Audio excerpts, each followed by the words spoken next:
बाहर से एक साधारण सी दिखने वाली दीवार बर्लिन वॉल असल में यह दुनिया की सबसे खतरनाक सीमाओं में से एक।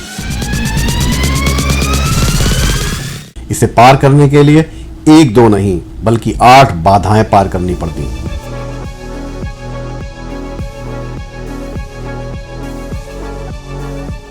आगे जब विस्तार से देखेंगे तब समझ में आएगा कि इसे मौत की पट्टी क्यों कहा जाता था। हर बाधा के बाद खतरा बढ़ता ही जाता, किसी वीडियो गेम की तरह। इसे पार करने के चक्कर में बहुत से लोग अपनी जान गंवा बैठे। इस दीवार ने बर्लिन को 30 साल तक 2 हिस्सों में बांट कर रखा। जरा सोच के देखिए, एक शहर जो आधा कर दिया गया हो। वो सड़कें जो कभी लोगों को जोड़ती थीं अब बॉर्डर बन चुकी थीं। वो पड़ोसी जो रोज मिलते थे, घंटों गप्पे मारते थे, अब शायद दोबारा कभी न मिल सकें। बर्लिन की दीवार ने कुछ ऐसा ही किया। दीवार बनने से पहले बर्लिन एक आम शहर जैसा ही था। लोग बेरोक टोक घूम सकते थे, काम, रिश्तेदार, बाजार कहीं भी आ जा सकते थे। वर्ल्ड वॉर 2 के बाद सब कुछ बदल गया। वर्ल्ड वॉर 2 2 ताकतों के बीच हुआ, एलाइड और एक्सिस पावर्स। एक्सिस पावर में जर्मनी, इटली और जापान थे। एलाइड पावर में थे सोवियत यूनियन, ब्रिटिश, फ्रांस और अमेरिका। एक्सिस पावर हार गया और वर्ल्ड वॉर 2 के बाद हिटलर ने आत्महत्या कर ली। तब एलाइड पावर ने फैसला किया कि जर्मनी को नियंत्रित रखना जरूरी है ताकि भविष्य में वह फिर से खतरा न बन सके। हर एक विजेता देश को जर्मनी के एक हिस्से को संभालने की जिम्मेदारी दी गई। ईस्ट बर्लिन सोवियत यूनियन को और वेस्ट बर्लिन 3 हिस्सों में बंट गया, फ्रांस, ब्रिटेन और अमेरिका के बीच। यह बंटवारा लोगों की मर्जी से नहीं हुआ था। बर्लिन के विभाजन का निर्णय एलाइड पावर ने 1945 में लिया गया था। यहां से शुरू हुआ था 2 अलग विचारधाराओं का टकराव। पश्चिमी जर्मनी बना पूंजीवादी और लोकतांत्रिक, पूर्वी जर्मनी बना कम्युनिस्ट, जहां सोवियत संघ का पूरा कब्जा था। जल्द ही अमेरिका, ब्रिटेन और फ्रांस ने अपने हिस्से को मिलाकर एक नया देश बना लिया जिसे वेस्ट जर्मनी, पश्चिमी जर्मनी कहा गया, जबकि सोवियत संघ ने अपना हिस्सा अपने पास ही रखा जिसे पूर्वी जर्मनी नाम दिया गया। देखते ही देखते वेस्ट जर्मनी ने अमेरिका की मदद से मार्शल प्लान के तहत तेजी से तरक्की की। वहीं ईस्ट जर्मनी में कुछ खास तरक्की नहीं हो पाई। हाँ, यहाँ शिक्षा और स्वास्थ्य चिकित्सा फ्री थी। जहाँ ईस्ट जर्मनी में गुप्त पुलिस हर किसी पर नजर रखती थी, वहीं वेस्ट में हर तरह की आज़ादी थी। वेस्ट में फैशन, संगीत, कारें, टेक्नोलॉजी और बेहतर वेतन को देखकर लोगों ने वेस्ट की तरफ पलायन करना शुरू कर दिया। बहुत से लोग बंटवारे से पहले ईस्ट में रहते थे मगर नौकरी वेस्ट में करते थे क्योंकि वेस्ट की करेंसी स्ट्रांग थी। बहुत से लोग वेस्ट से ईस्ट में बाल कटाने जाते थे क्योंकि यहाँ सब कुछ सस्ता था। 1961 तक करीब 35 लाख लोग वेस्ट की तरफ पलायन कर गए थे, जो कि ईस्ट जर्मनी की 20% आबादी के बराबर था। इसी पलायन को रोकने के लिए ईस्ट जर्मन ने दीवार बनाने का फैसला लिया। 13 अगस्त 1961 को जब बर्लिन जागा तो शहर 2 हिस्सों में बंटना शुरू हो चुका था। बहुत सारे लोगों की नौकरियां जाती रहीं, जिससे परिवार एक दूसरे से बिछड़ गए। ईस्ट जर्मन सरकार ने सीमा को बंद करने का फैसला कर दिया था। आधिकारिक तौर पर कहा गया था कि अपने ही देश की रक्षा के लिए अपने ही शहर के नागरिकों को पश्चिम की ओर भागने से रोकने का एक प्रयास है। शुरू में यह दीवार नाम मात्र की दीवार थी। इसमें ज्यादातर कटीले ढीले तार थे जिसकी गार्ड रक्षा करते थे। कोई भी कूद कर एक तरफ से दूसरी तरफ आ जा सकता था।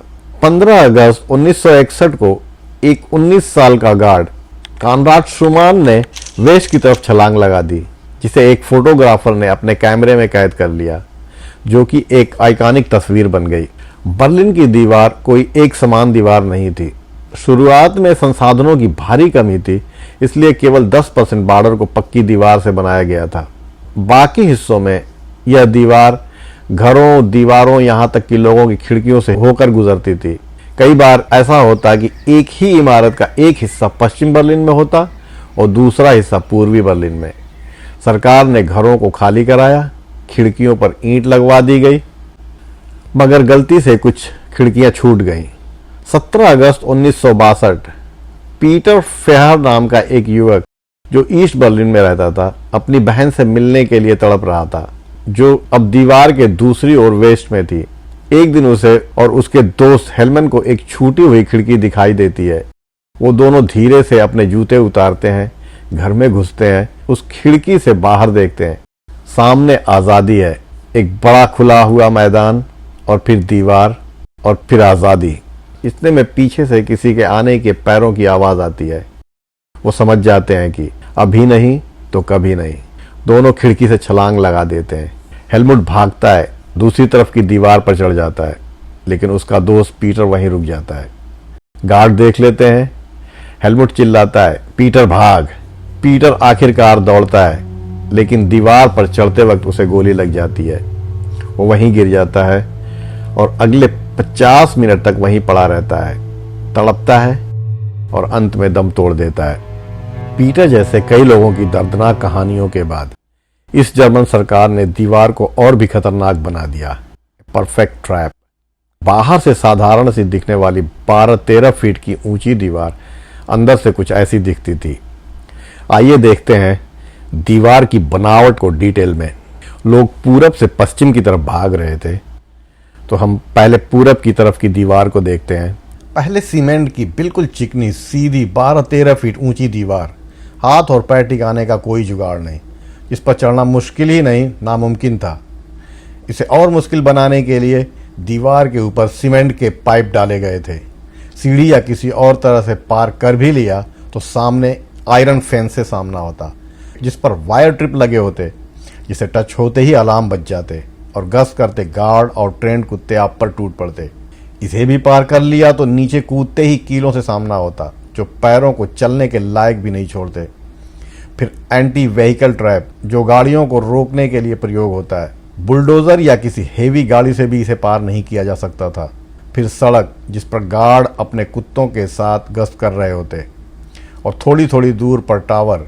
कुल 302 टावर और 20 बंकर थे, जिसमें हर वक्त 5 से 7 गार्ड पहरा दे रहे होते, जिन्हें देखते ही गोली मार देने का आदेश होता था। सामने रेत का खुला मैदान, जहां छिपने की कोई जगह नहीं थी। टावर से वॉच गार्ड और गश्त करते कुत्ते। इस जगह को ही मौत की पट्टी कहा जाता था, क्योंकि जिन लोगों ने कोशिश की, ज्यादातर लोग इसी एरिया में मारे गए। यहां तक किसी तरह से पहुंच भी गए तो अभी एक और कीलों का बेड, जिसके बाद फिर से 12-13 फीट की ऊंची दीवार, उस पर भी सीमेंट के पाइप डले हुए थे। इसे भी पार करना उतना ही मुश्किल है जितना पिछली बारी थी, लेकिन कुछ लोग तो किसी भी हद तक जाने को तैयार थे। 2 दोस्त गुंटर और पीटर एक अखबार में हॉट एयर बैलून के बारे में पढ़ते हैं और होम मेड बैलून बना डालते हैं। बैलून से उड़ते हैं, मगर उसमें आग लग जाती है और बड़ा सा छेद हो जाता है। किसी चमत्कार से बच जाते हैं, एक जंगल में गिरते हैं, मगर वेस्ट साइड पहुंच जाते हैं। बर्लिन वॉल का गिरना भी किसी ड्रामा से कम नहीं था। 9 नवंबर 1989। इस दिन एक प्रेस कॉन्फ्रेंस में पूर्वी जर्मनी के सरकारी प्रवक्ता ने गलती से कह दिया कि नागरिक तुरंत प्रभाव से सीमा पार कर सकते हैं, बिना किसी प्रियर परमिशन के। रात होते होते हजारों लोग दीवार पर इकट्ठा हो गए। जब भीड़ ने सीमा पार करने की कोशिश की तो गार्डों ने उन्हें रोकने की बजाय गेट खोल दिए, क्योंकि उन्हें ऊपर से कोई साफ आदेश नहीं मिल रहे थे। दीवार का गिरना। लोग दीवार पर चढ़ गए, हथौड़े और औजारों से दीवार तोड़ने लगे। बर्लिन दीवार का गिरना टीवी पर लाइव दिखाया गया। यह शीत युद्ध के अंत का प्रतीक बन गया। ये दीवार एक प्रतीक थी, खौफ की, बंटवारे की, तानाशाही की, लेकिन इसे दुनिया को यह भी दिखाया कि इंसान की आज़ादी की चाह किसी भी दीवार से बड़ी होती है। दीवारें इंसान को बांट सकती हैं, लेकिन उनके सपनों को नहीं। Please like, share and comment.